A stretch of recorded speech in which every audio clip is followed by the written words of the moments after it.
Listen, Phil, welcome to the block party. This is the third time you've actually been on the show. I'm happy to have you back. Let's talk Tuukka Rask. Just tell me right off the bat, what do you think about him leaving the bubble? I'm from the old school. I don't agree with it. It wasn't like a lifetime. They're in the middle of the Stanley Cup playoffs, and the Bruins have an excellent chance of winning the Stanley Cup. They could still do it without him. But with him, they had a better opportunity. And but we don't know all the circumstances about his family.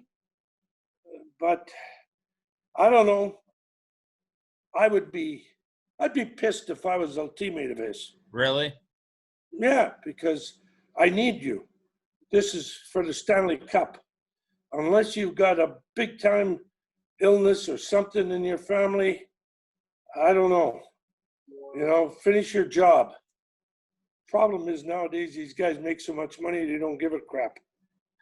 Well, they were. I guess I did hear something that there was a family emergency and all that, but we'll see what happened. His teammates have come out and I guess they've supported him, but what else are you going to say right now?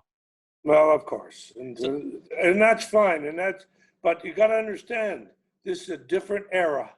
I understand that. Guys go, and when their wife is having a baby, they miss playoff games. That would have never happened in my era, and nor should it, in my estimation. I've had 3 children. I never was there for any of them. I certainly wasn't in the room. What the hell do I want to be in the room for? What can I do in the room? I took pictures. Well, that's all you can do these days. Well, yeah, but who wants to see that? I want to remember the way it is or was. I'm sorry. You're all good. Phil, listen, that's why you're the best. All right, I got to know, from the 5 overtime game the other night, I want to know, how did they take care of you in the booth? I heard that you were very, very hungry. Were they just bringing a pizza and all sorts of stuff for you? How was it? Pizza, we were lucky to get water. Bread and water. We were on. That's what we were on. No, but hey, listen, with this stupid virus and everything else, you can't go anywhere, can't do anything. You wear masks all the time, and you got to do what you got to do to survive. And 5-time overtime game was long. For me, it was a little bit longer because I play golf on Tuesdays usually, and I got up at 5:30. And I didn't get a chance for a nap because it was an afternoon game. Well, when it came to 9:30, when we were still just finishing, when I got home, it was Betty bye for me. Phil, could you imagine? That game was supposed to be, if everything was going the way, if the world didn't go to hell, would have been at Amalie Arena. You started at probably 7:30. That would have been a game that ended at 1:30 in the morning if, everything was going as planned. That's insane. Yeah, and being in Tampa, there'd be no bar or anything to go to after and have a drink. Well, Phil, what was the longest game you had been a part of before that as a player? I think it was a double overtime, if I remember correctly. And it was in Los Angeles at a playoff game. I was with the Rangers. And but I don't remember. I do remember I scored the winning goal in it. Maybe that's why. Of course. I remember it. But no, I don't know. Yeah, when you're on the ice, at least for me, when I was on the ice, time just sort of stood still. You look at the clock if you're behind or if you're ahead by 1 and there's 5 minutes to go and you can tell that the other team is pressing, you might look up at the clock and say, come on, get going, for crying out loud. Get going. Or if you're behind, you look up at the clock and say, holy Max, there's 4 minutes left. We got to get one. We got to tie this game. We got to get it to overtime. But I never thought about the time. I really didn't. As long as I was on the ice and I was playing, I absolutely loved every minute of it. But don't you, Phil, 5 overtimes, though. You would have been. We wouldn't have been able to. I would have loved it. You would have loved it.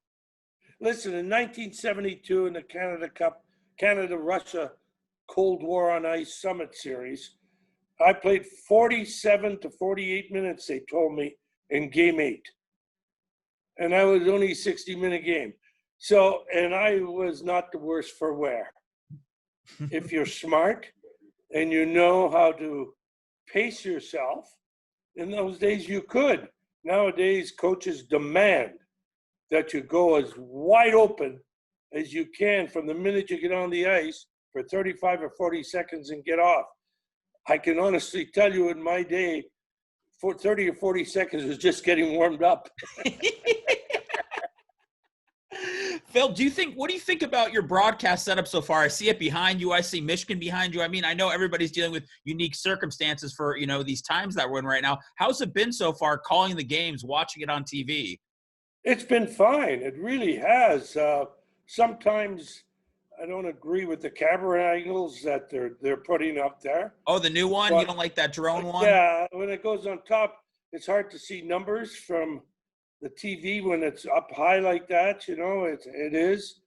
And David, has more of a problem with that probably than I do because he's doing play-by-play. But for me, it hasn't been that bad. I wish we could synchronize so that people could listen to us on the radio and watch the game on TV. Oh, yeah. But nobody will let you do that. I think we'll blow them away if they let us do it. Phil, do you think that you'll ever be able to do an uncensored broadcast one day? Probably my last one. I might do it too. I think I was listening to the first period of game 3 on the radio, and I think right before Cologne scored, and it felt like you were very, very close to Cussing during that first period. Has there been a moment with just the way Columbus plays, it's just so boring. Has there been a lot of moments during these first few games where you felt like Cussing? Oh, I felt like Cussing a lot more other times over the course of the years that I've been doing the broadcast. With the officiating, sometimes I've come real close, but I've been able to restrain myself. And I think back to when I played junior hockey and a guy named Rex Steimer was broadcasting a game, and I was in the hospital. I had gotten hurt, and I was in the hospital, and I was listening to the game on the radio, and he came right out and swore. I couldn't, because there was a fight between a guy named Paul Popiel and LaPerriere, who was up with Montreal Canadiens. I don't know if he's in the Hall of Fame or not. Can't remember. But they had a stick fight. And there were no helmets, right? And Rex just came out and said he hit him right over the effing head. And the station went black.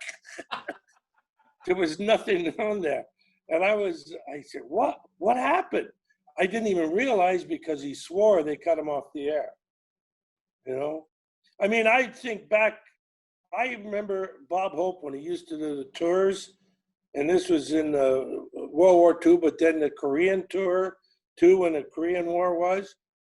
And I believe it was Marilyn Maxwell, who was a hot blonde in those days. And she was on stage with him.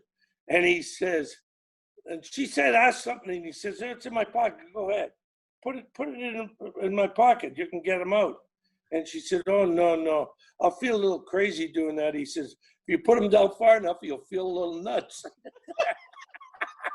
And they cut him off. So, I remember that. That's how it's going to end for you, right, Phil? Probably. I hope not. But it depends. Like if we get to the Stanley Cup Finals and we get screwed by the officials, I will be very, very upset.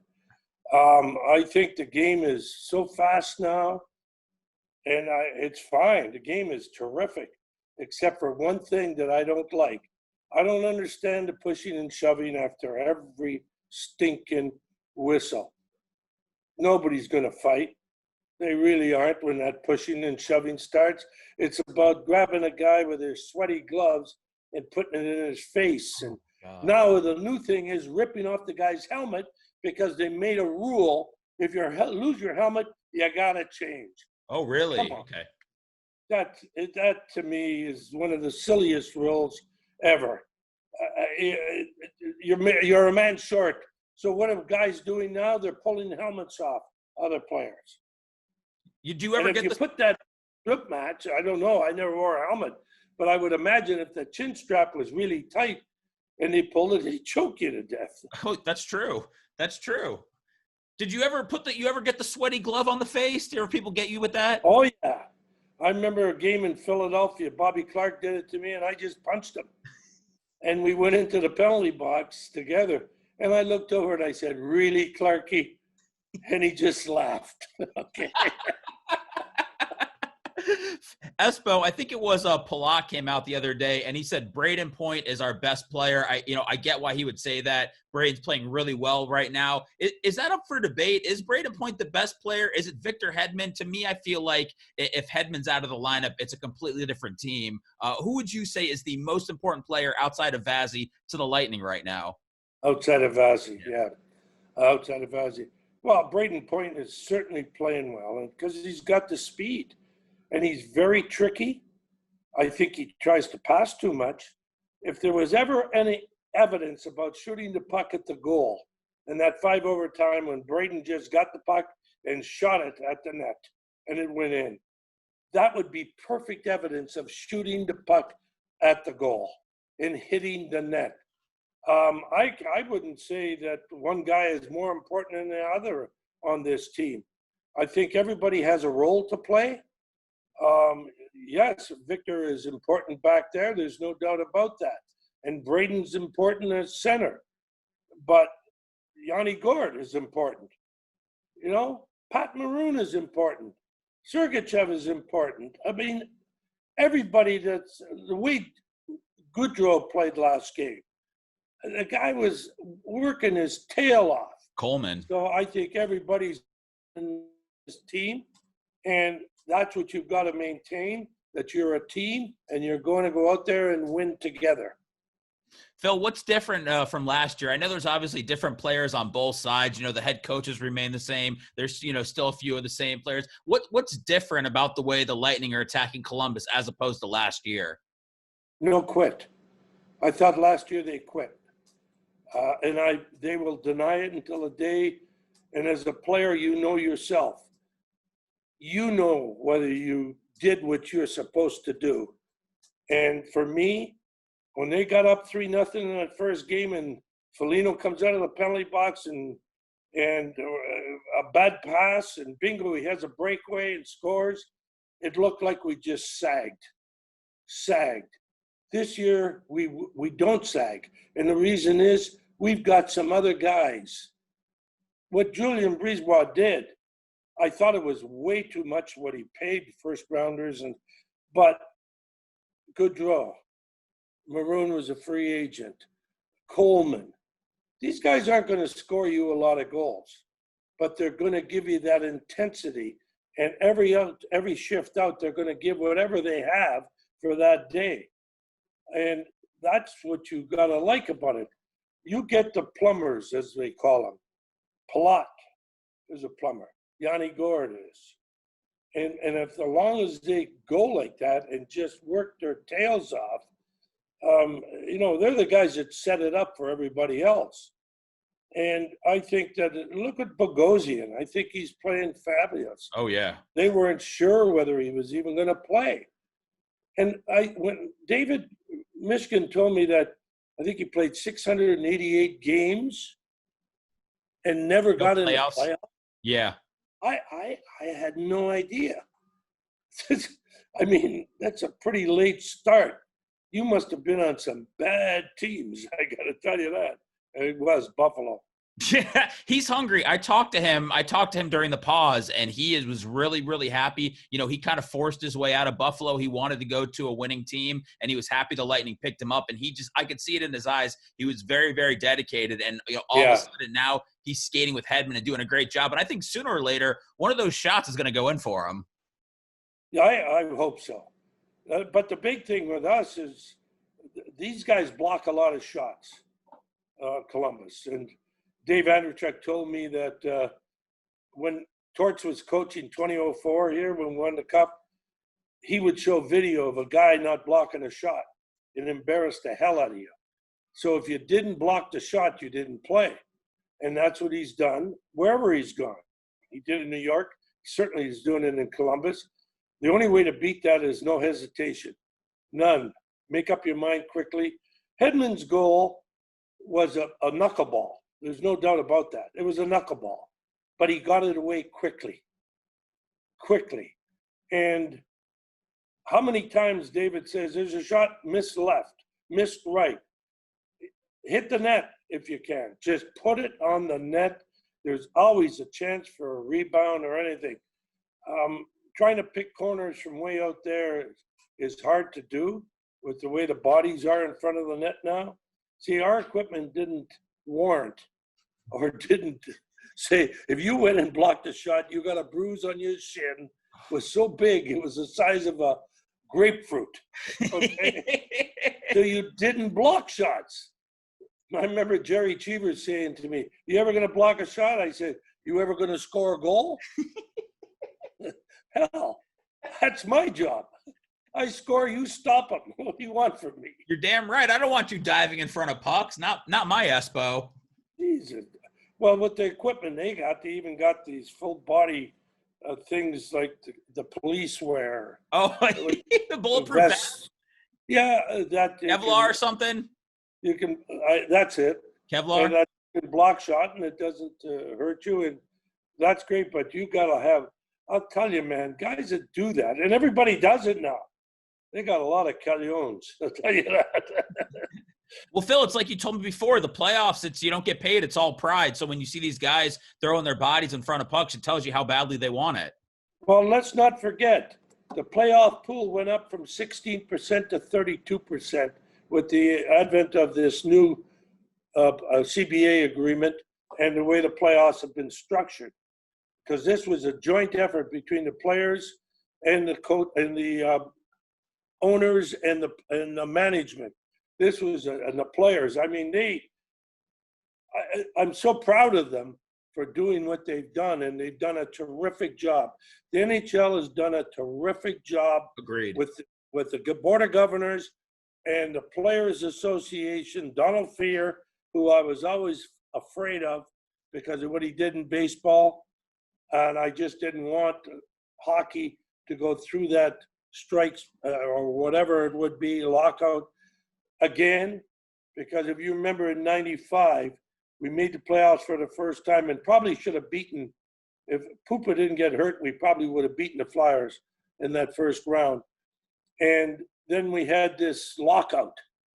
We couldn't capitalize on anything. 2004, we win the Stanley Cup. You have another lockout. We couldn't capitalize. But the fans down here, nobody, when they told me I was a crazy man for bringing the hockey team to Florida, let alone Tampa Bay area, they thought I was absolutely nuts. And I said, well, they only have football there, and it's not very good. So I figure we can muscle in here. You know what I mean? And look at it now. Look at it now. This franchise is worth so much money now from the $50 million that was paid by our group. That is amazing. And Jeff Vinnick has just brought it to a new level.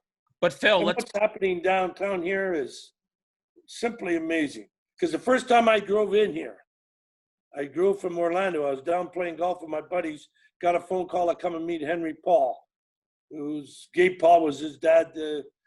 And I said, okay, I'll come down after golf. Got the car, drove in here. When I came down I-4 and got on 275 to Malfunction Junction, I looked around and there were no buildings. And I said to myself, where the hell are the buildings? Where are the buildings? There was one, the round building, right? That's all there was, that beer can. It looks like a beer can. And I remember saying at that meeting with Tom McEwen, Henry Paul, a guy from QYK, and two attorneys. One was named Smith, can't remember what the other one. I said, where are the buildings down there? I don't understand. This is the 12th largest television market in the country. Where? I mean, they explain with the outlying areas and all this other stuff. And Henry Paul says, I said, it's just that one building that looks like a beer can. And Henry said, guys went crazy building that. And I looked at him and I said, why? He said, they couldn't find a corner to piss in. So I liked him right away. I liked Henry right away.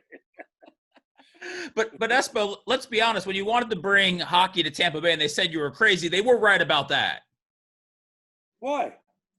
You're a wild man, but that's why we love you. No, I'm not. Let me tell you something. Everything is not calculated, but I'm an honest guy. I'll say what I think.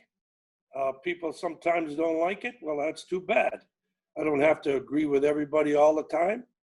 But if I'm wrong, you can bet your bip I say I'm wrong. Phil, let me ask you, this is my favorite player on the team, been a fan since he came in, Steven Stamkos. He's hurt this year. Nobody knows what's going on. I think that's okay. The fans are very, very upset. After the Game 2 loss, fans want everybody fired, but they started going after Stamkos. They go, he's not here for us when we need him the most. You got to get rid of him. I don't think that's the case at all. I feel like you just keep winning, be patient, and Stamkos will return at some point. What do you do about this guy where he means so much to the team, but he's not there right now for him? There's not much you can do. If the guy's injured and he can't play, what can you do about it? You don't think he wants to play? Of course he wants to play. He's dying to get back in there, I would assume. And when people, let's not get panicky. This is a 7-game series. You lose one game here. This series could go 7 games. It could go either way. That five overtime game could have gone either way. And both teams deserve to win it. I believe that. And so, but we won it, and that was good, and we'll wait for us. But a guy like Steven Stamkos absolutely would be great to have on the ice. Absolutely. And he wants to be there. And we all could get that way. Hell, I played with guys that wouldn't play if they had a headache. That's when I knew it was time for me to quit. Do you believe in the term like injury prone, or do guys just get injured and that's just part of the game? Well, it is part of the game. You get injured. Some guys get injured a little bit more because of the way they play. And then some guys are just not lucky. I was one of the lucky ones. I had a very serious knee operation. They told me I wouldn't be back until January. I started skating in August, pushing myself with Kenny Hodge, my right winger, in Boston and Woburn, Mass. And I played my first exhibition game September 28th with the Lenox Hill brace, which was the Joe Namath brace. Okay. That big Joe Namath brace.